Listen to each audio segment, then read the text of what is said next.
Welcome to the Vision Seed Podcast, where we gather in the dark beneath the soil within the luminous void from which all creation blooms. Without our sense of sight, we explore the alchemy of the creative process through intimate conversations with artists and visionaries. Together, we embrace the mystery and infinite potential of the unknown. This is a space to honor the whisper of inspiration and the dance within the blackness that births creative magic. Let's journey into the void. In this episode, I interview Nafsika Hadjichristou, a documentary filmmaker and photographer from the island of Cyprus and a long-term traveler. She graduated from the University of York with a film and television production BSc and has been working on documentary films and creative projects since. Her graduation film, Night Lives, received the Audience Award in Nonfiction at Luma Film Festival in 2020 and Best Cinematography at the ISFFC in 2021. She spent the last 3 years mainly in Latin America, as well as other parts of the world, traveling, living, volunteering, human rights watching, mural making, and documenting different ways of living through her lens and in her scrapbook.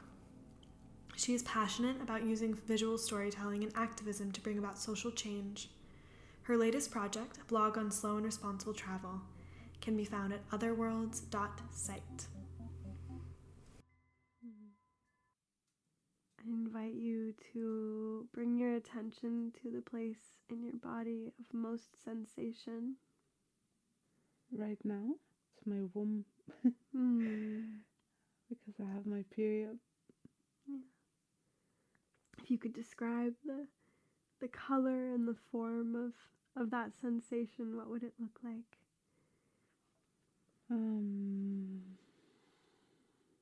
Well, the first thing I think about is just really intense red, for obvious reasons. The first thing that comes to mind actually is when I was 9, I started Reiki classes, and my teacher, I remember. No, but this is, it really reminds me of this. My teacher did perform Reiki, and it was right when I first got my period, my first period, and when the session ended, she asked, "What color did you see?" And I said red. It was very intense red. And I remember that somehow we connected it to my first period and having my period and creativity and Wow. And this is what comes to mind right now, because I feel this pull towards the ground by what the sensation. A beautiful way to start a podcast that I intend to be recorded from the womb of creation, and the whole ethos behind Vision Seed Podcast is that we're recording from the void, and this void is the fertile space where all creation occurs. So this, as we sit here, in the darkness without our sense of sight, is kind of a metaphor to being in the womb, and our creation is the birth. And so it's so perfect that that just happens to be the most sensate experience that's alive in your body as we record here tonight. And we're coming from your bedroom in your house in Cyprus, and we've just shared some really beautiful days together here. And I really like the idea of kind of working up the ladder of the energy system of the body through the wheels of energy, through the chakras, and that takes us first to the root, to this beautiful red that you're describing. And I think that when I think of the root chakra and when I think of the red, I think about our history and our roots and our physical experience, our embodied experience. When did you know that you were an artist? And if you would be so kind to kind of trace the thread of your becoming as an artist and what forms that's taken on. I mean, walking around your house, I see so many forms of your artistry kind of just alive in this space, in your scrapbooks and in your ceramic plates and in your drawings. And I want to give you a chance to define yourself and your roots as an artist. I never call myself an artist. I like to think about it as like having, like leading a creative life, like a creative way of living, which I think where it comes from is being really, really fortunate and privileged to be born into a family that really had space and time to care for the arts. And yeah, I remember when I was young, I would always go to different art classes, and if I don't like one, I could try a different approach, a different teacher. Like growing up, I tried many different experiences with art, and I think that really helped me grow from a young age. Yeah, I remember, I think the most important was these two incredible teachers I had. Every single class we would make a different, like work with different materials. Like we would make sculpture out of soap, and then stop motion animation, and then I don't know, find we would work with light and make paintings that would light up with fairy lights behind, and then do life drawing and have our teacher pose for us, and make Fayum, and we would make What lots is of Fayum? Fayum is like the paintings on the mummies in Egypt. Ah, okay. Yeah, so the portraits.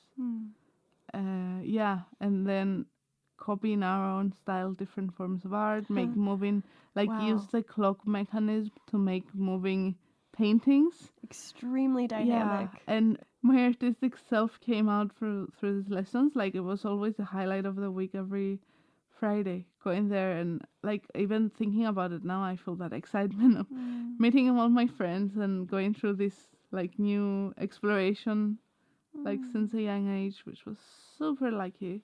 Yeah, I feel like I like experimenting with many different things because of these classes I did as a kid. I love ceramics and I love scrapbooking, and like sometimes I use thread and then collage and then sketching and painting, watercolors, acrylics. Like, yeah, it's play. It's play. Yeah. I find myself curious if growing up has ever threatened the sense of play in your creativity.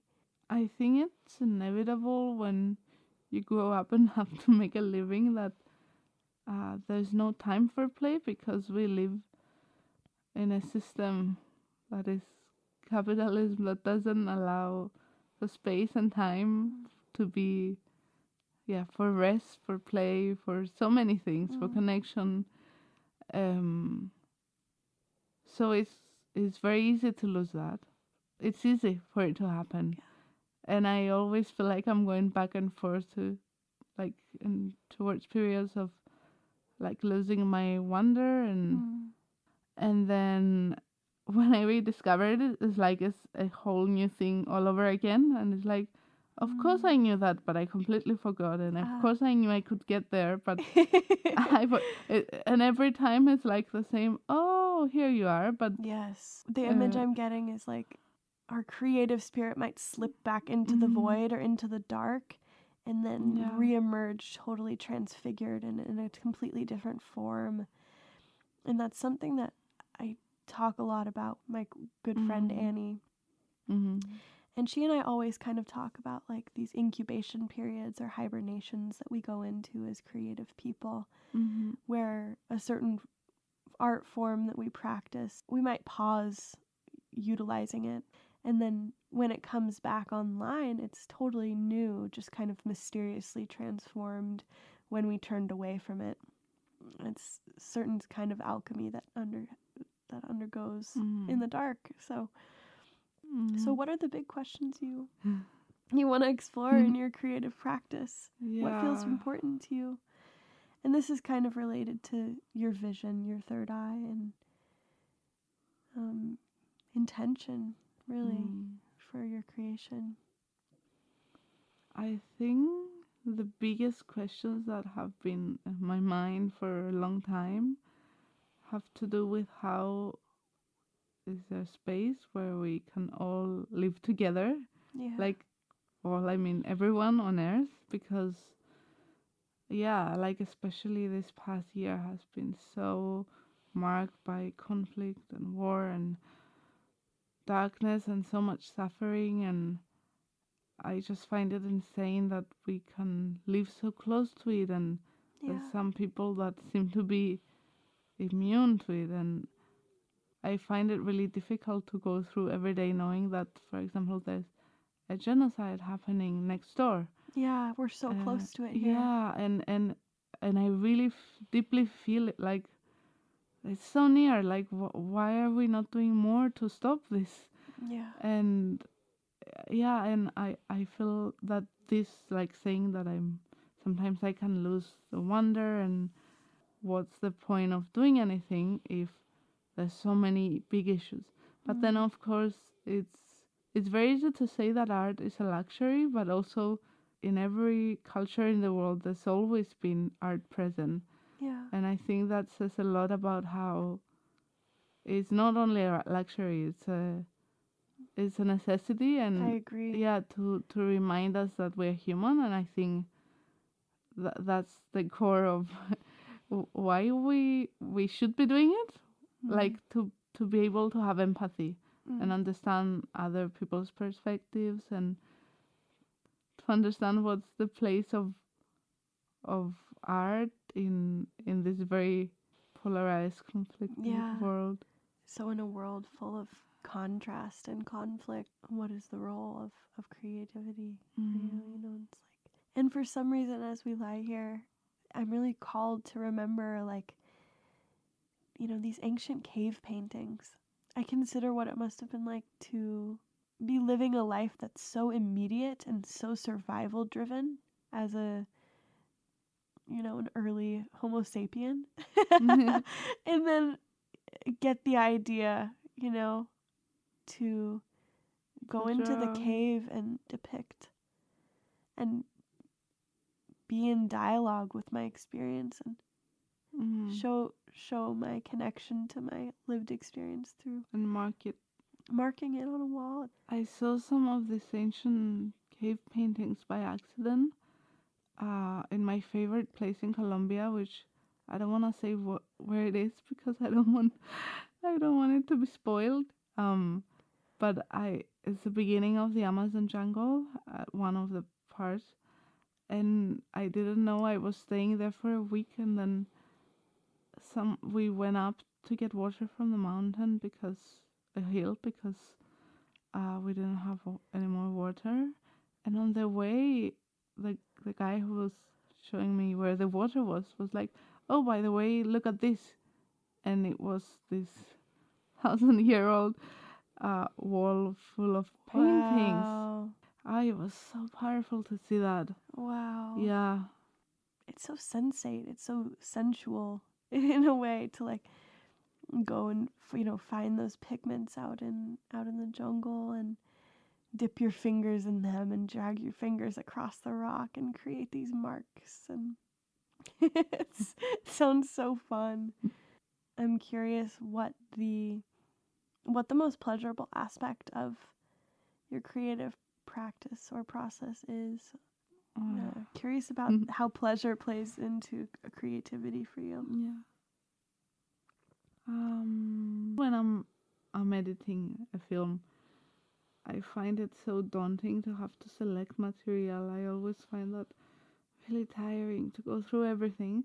But the moment I get to like the finishing line of revising everything and like knowing what I have, and then I can put it together, like the moment of play, it's so exciting because there's so much possibility. Like everything you move will have an impact on the final piece, and it's like that moment of play that you're making something you can see coming to life.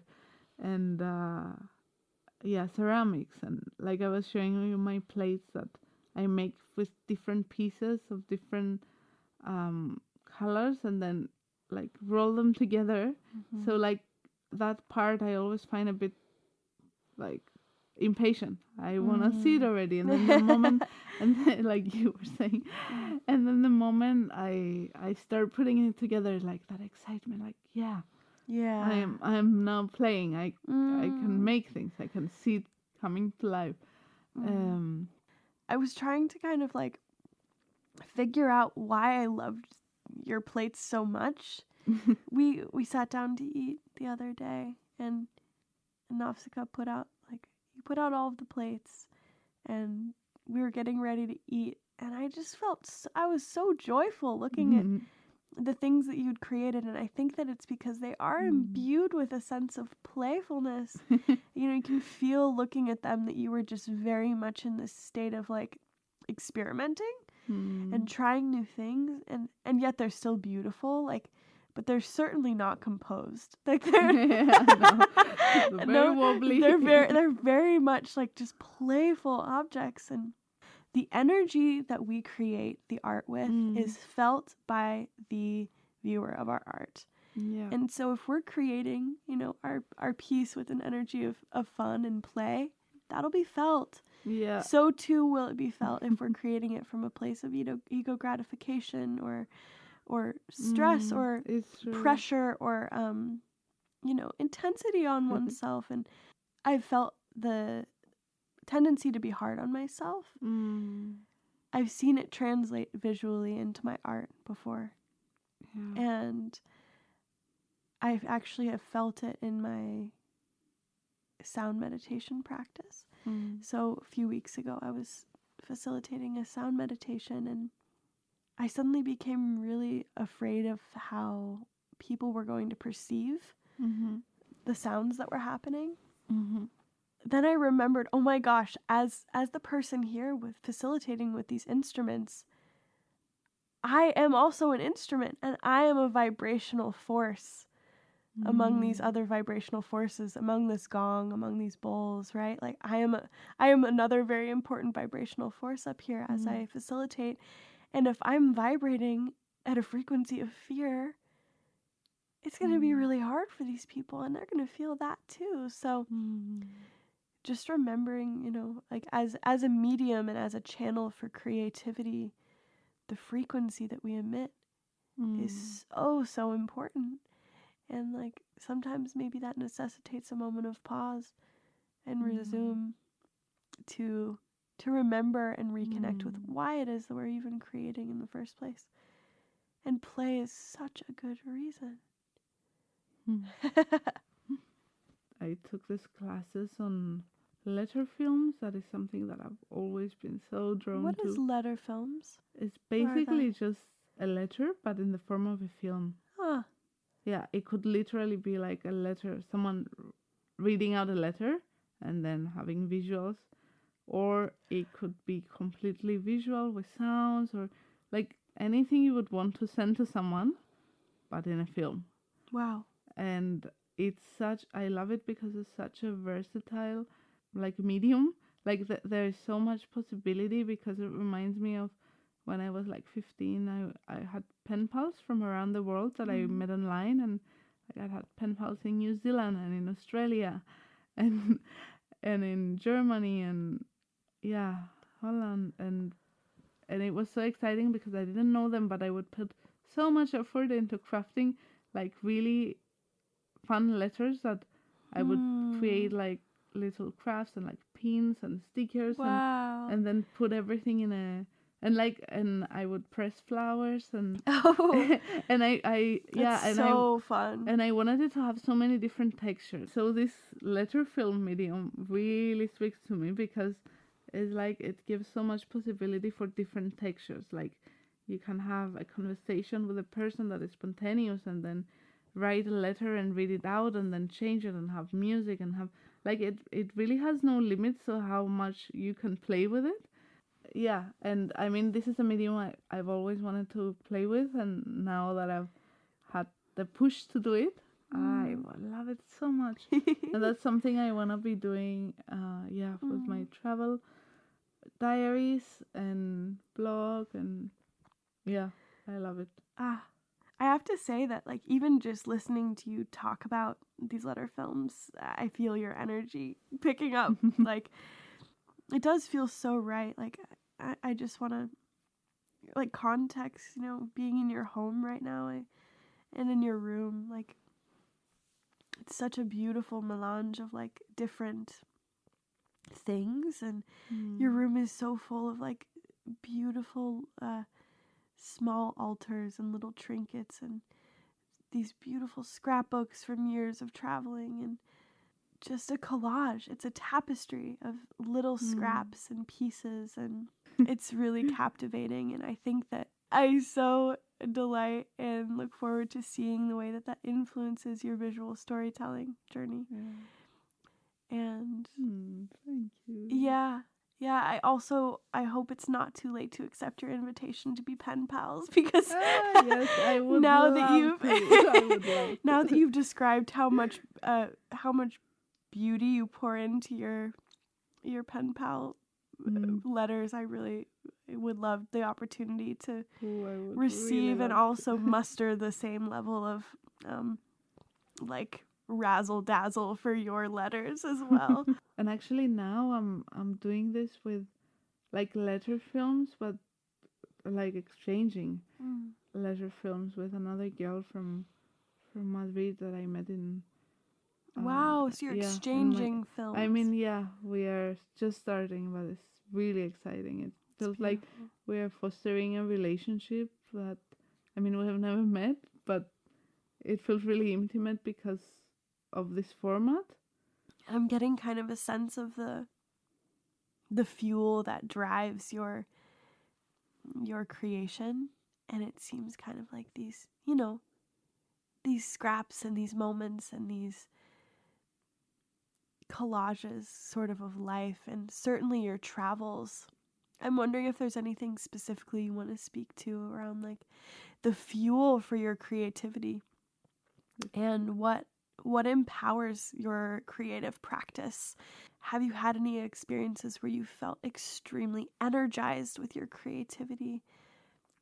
Just exploring the concept of power. Traveling,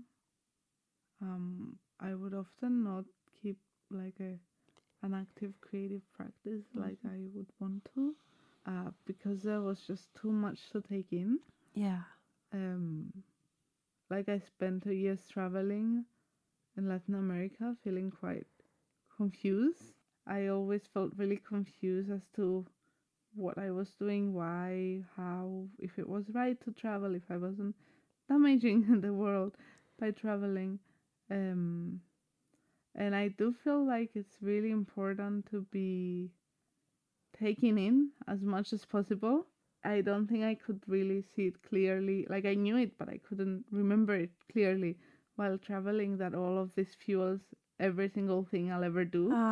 Like more than most things. Like obviously your upbringing is a huge thing, but then you make all these choices of where you put yourself in what situations, and then that completely shapes the next decision, the next moment. And you know what, I just had sort of this like epiphany that both of us have named, that while we were traveling we were not good at maintaining a creative practice, and both of us have lamented that, I think, a little bit. But I just kind of realized when you're traveling, the travel is itself a creative process. Life, It's looking at each moment and each day with this question of like, how do I want to create my experience? Yeah. And of course we're all doing that to some extent, you know, every single day, whether we're traveling or not. But I think that it's to be traveling with a sense of spontaneity and adventure the way that you have, without a roadmap or without a plan, really encourages and invites you into a sense of being a creator of your moment-to-moment experience. And you're literally crafting your life as you go. Yeah. Wow. So we were never far off of our creative path. No, we're not. Yeah, I really do think that, because I don't know. I think what inspires me the most in many cases is not the artist. Like, I don't think you can ever, ever, ever separate the art from the artist. I don't think that's a thing.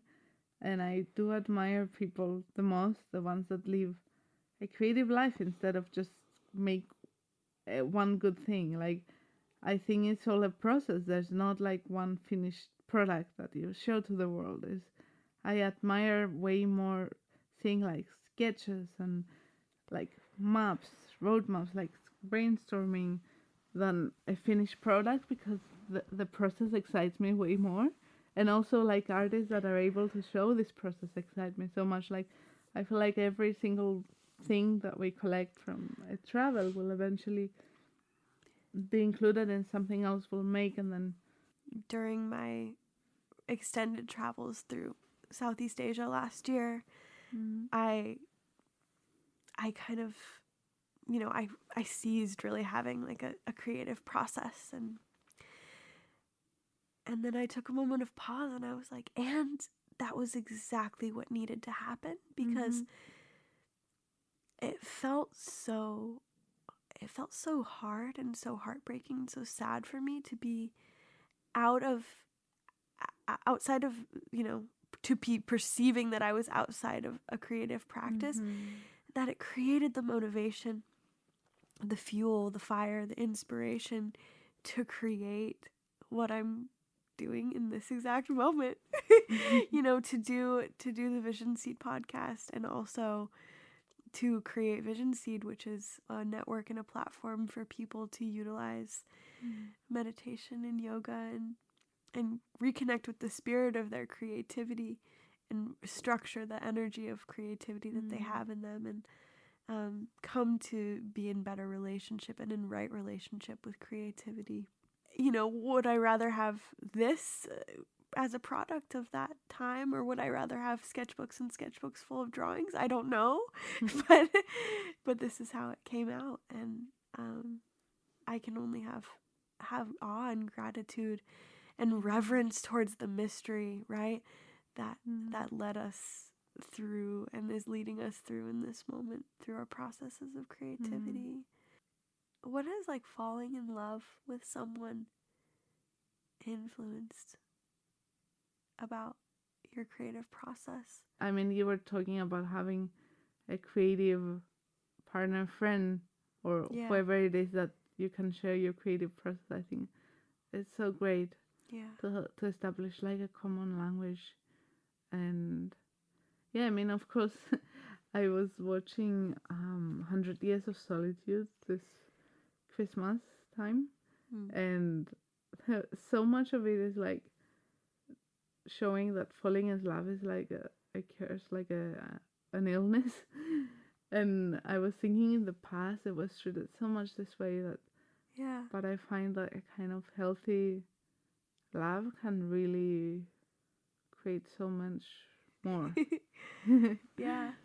But then I also think about like like the opposite, like so many people being motivated to create sort of their like greatest works when in heartbreak and in turmoil and in loss and in grief. So both are true, but so in reverence of like your exploration of creating a shared language and a shared creative language with someone, I think that is so valuable and so beautiful. There's so much that can come out. Like, I always feel the most powerful when I am alone, especially when I've spent quite a bit of time with people, being surrounded by other energies, and then suddenly having time for myself. I just, I always find the most creative energy also from there. Like, it's so powerful. Having a moment on my own is like explosive. Like, it's ecstasy. Not that I don't like, I love being around people. I love being around like one person at a time that is really close to me. I have all these ideas that sometimes I feel like this kind of, it's so exciting that I do not want to sleep, and I want to keep writing and keep doing, like being in kind of trance. until morning. I love that. I love that feeling. And it only happens when I'm alone. Yes. Yeah. Wow, I really connect and resonate with that. I think the archetype of the hermit has been huge because there was a period of time between April and like the end of October where every time I approached a tarot deck, I was drawing the hermit card. Really? And I was really being called into solitude over and over and over again to excavate my creativity and excavate new aspects of self and excavate forgotten, parts. And yeah, I really resonate, and I want to highlight something, which is the power of contrast in our practice. And this is both true, in a creative path, but also in like a yogic path, which is, as you know, I love to talk about the overlap of those two things and how those are mutually supportive. But in the creative path, right, like the contrast of silence and noise, being with people and then being without people. And I find that like when we kind of in a way deliberately overwhelm the system and the senses with a lot of stimuli and then cut to emptiness, like what we're doing right now, right? Like deliberately entering into the space of darkness to see what's there, deliberately entering into the solitude to see what's there, into the void to see what's there. There's something so incredibly fertile about that. We do the same thing in an asana practice, let's say, where we are moving through yoga postures, like, with a good amount of speed, kind of picking up speed and breathing and getting sweaty and heating up the body. And then we lie down in Shavasana and we fully surrender and relax into the silence or the stillness, and that's where we harvest our deepest insight, or we breathe really, really fiercely in a pranayama practice, and then we are focusing on holding and suspending the breath. So highlighting the importance of contrast in both paths. Yeah, so valuable that you named that. Really glad you went there. I think the question I want to ask specifically has to do with key conversations for you. If there's any conversation in your life that you've had, whether it was with a mentor or a friend or a loved one, a parent, a lover, that has like shaped your creative path and practice. We never create alone. Like every single thing and every single way we exchange something with. I think one thing that was really great to do was one really close friend of mine and I, during the pandemic, we created this like routine ritual and would read to each other every night. It wasn't so much just the book. And yeah, the most important thing was the conversations that would come out. So we would read a bit, and every single time we might have read like two lines, and then just go on a big run and just talk and talk. Yes. And I don't even know how we read the same book twice, because we would talk so much. Like sharing that was like a way of like having this creativity ball and throwing it back and forth. I love your highlighting the relational, just the conversations that we have with other artists about process and about creativity being so valuable. And maybe there wasn't like, one big shifting conversation, but it was all of the dialogue in between all of the pages of the book that made it so worthwhile to you and like have inevitably shaped, the way that you approach art as a relational process. And filmmaking certainly is, you know, a very highly relational art form. When you're making a production, you're coordinating so many different people and so many different creative minds in those projects. So it definitely behooves you to have that relational kind of framework and approach to art. So we're reaching the end, and I think, I mean, as far as I'm concerned, the most juicy or important part of the conversation is upon us, which is, I'm curious how your ideas about the mystery or the divine or spirit or God or the universe, whatever form of larger consciousness you choose to gravitate toward, how that finds its way into what you create, and if it finds its way into what you create. What comes to mind is moments that I've been quite like sleep deprived and in a kind of trance, communicating with notebooks and really feeling like there was something eternal, like a higher self being driving that whole conversation, like going that kind of trance of filling a notebook like through the night, and then thinking that wasn't me alone doing that. Which are moments I hold really dearly, like, because they remind me of something bigger, like a kind of communication with something bigger. I feel like I can't really describe it because it feels really, really personal in a way that I can't put in words. I can feel it as you talk about it. I can feel this sense of timelessness as you like sit in a quiet room at night and like it's just you and that which is flowing through you. And then that which is flowing through you starts to become bigger than you until you're basically not there anymore. Yeah.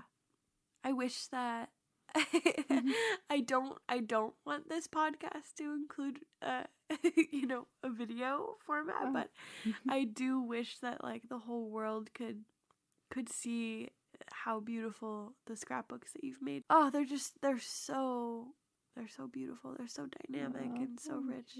They're full of like odds and ends and different mediums and musing and bouncing back and forth between the two. And I think that that might be my favorite aspect of those that I've seen, is like the way that you're so fluent with your internal world and your external world and really practicing that threshold. And I think that it's the mark of a true artist in my eyes. And the thing that I respect the most in an artist is like, how comfortable are you in the liminal space between the internal and external realm? And like, are you okay standing in that threshold and ushering your ideas into the world without fear and bringing them into the material or bringing them into manifest form without reservation or hesitation? Yeah. Do you trust that the connection to the eternal is strong enough and real enough and felt enough by all beings that you can draw from it without risking being misunderstood? I think that's partly the reason why, maybe unconsciously, why I've not made a bigger kind of work. Oh, I remember how nerve-wracking it was that I shared my graduate film, like my graduation film, in film festivals and people would ask me to send it, and every single time it was like cringy, like, oh, why did I make it like that? Why would anyone care to watch it? Yeah, and I mean the film got awards, so it must have been good somehow. Or I don't know if awards mean anything, but I don't know. When I think about it, I cringe. And I don't think that's a good approach. I think I need to let that go. And like I don't have a place where I go and share my art, but I want to. Yeah, I think that's partly why I'm creating this blog. if it's my space that I curate and I create, then maybe I won't care so much because I'll just make whatever I want. Like, I feel like that opens it opens so much possibility because it's mine, you know. Like, Yes. I mean, for example, with my graduation film from uni, my documentary Nightlives, that we had a supervisor who was frankly quite annoying and quite strict and wouldn't let me experiment like I wanted, but it wasn't the film I wanted to make. And so far I've been working for other people, with other people, so it's still not something I decide completely. So I think having this versatile work where I can like let go of the fear of being seen. And yeah, because I feel like I want to hide. I don't want to. I want it to be vague enough that no one knows what I'm actually trying to communicate. Yes. Yeah. Oh, okay, another huge point of resonance. Like, there is something so safe about kind of being not fully out as an artist. Do you know what I mean? Where you're like, I'm using my artistry. I'm practicing in some ways. I'm creating things, but I'm not trusting it fully, and I'm not excavating to the depths. And there's something that's like, kind of protective about that, and kind of intelligent, because it's a little bit safer, and we also minimize the risk of being judged by others, So I think it's a powerful prayer for our creative practice and our creative futures to begin to reach deeper into the void and into the well, to draw forth that which is most true and most alive within us, and know and trust and believe that is what is most true and deeply alive within us will inspire something just as profound in other people. So may we be more honest and more brave with our creation. I think so. I think that's so important. That makes me think of I was listening to this essay on by Florence Given, and she was saying that you should stop being a hoarder, and being a hoarder means also hoarding ideas and keeping them from the world. Yeah. And when you do that, you're keeping something from the world. So you should stop doing that. You should let it out there. And I actually have this note in my room that it says New Year resolution: stop being a hoarder. And I mean that in a physical way, and in an emotional way, and in a creation way. I really love beautiful that, because I am a hoarder in a way. And like when I was telling you that with the scrapbooks, I collect all these little scraps. Yeah. And keeping them for no reason. Yeah, like why not let the spark of your creativity become the fullest, most manifest form, and that only happens when we allow it to come out into the world, and we don't hold it in the womb, let's say, like when the baby is ready to be born, the baby will be born. We cannot hold it. Yeah, and I don't think that anything can ever be so perfect. Like, there's no point where something is finished. Nothing is ever finished, because we're constantly evolving and constantly changing, and everything that is happening in the current moment is informing what we make. So a friend of mine said that he told me that most people who will judge are people who don't actually make things. And they don't know how it is to make things. And it's also the hardest critics are often the ones that want to make things, but don't. So I think about that so much, because I think that's pretty, that's true.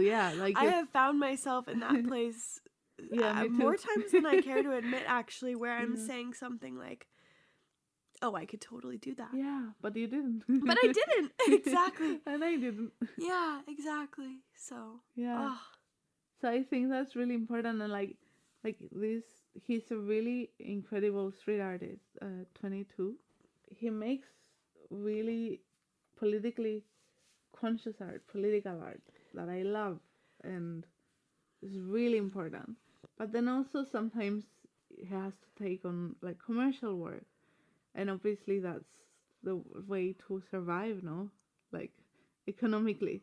And he says that people might criticize that, but no one would ever criticize, I don't know, someone working at the bank for working for a bank that is a huge corporation that, yeah, is taking advantage of people. But yeah, an artist should hold this moral like image that this perfect person that is always doing the right thing. But that's not the case. Yeah, like, you know, we constantly evolve, and also we have to find ways to survive. Yeah, I don't know if I'm making sense. I think I'm getting tired, and I'm so glad we got to talk. Your particular cultural standpoint is so fascinating, and just like, you know, being here in Cyprus is such an incredible context for your artistry to unfold. And yeah, I'm so excited to see all that you create, and especially with your newest project, the blog, the podcast. I'm so glad I get to know. See yours. Yeah. We also recorded another podcast that will go on my website, blog, Other Worlds. So we have these twin recordings in the same room, in the same bed. One in the dark, the other not. Yeah. So Other Worlds and Vision Seed are now official sister endeavors going into the other unseen realms and seen realms. Beautiful. Okay, well, is there anything else? Thank you. Any last thing? Thank you. No, thank you. You humored me so well. What? You humored me. Thank you so much. Thank you for journeying with me into the fertile void on the Vision Seed podcast. As we emerge from this space, it's my hope that the whisper of inspiration may take root and aid you in your creative path. If this episode resonated with you, I invite you to share it, leave a review, and follow along with us on social media. Until next time, keep dancing in the dark and cultivating the seeds of your creative vision. Bye-bye.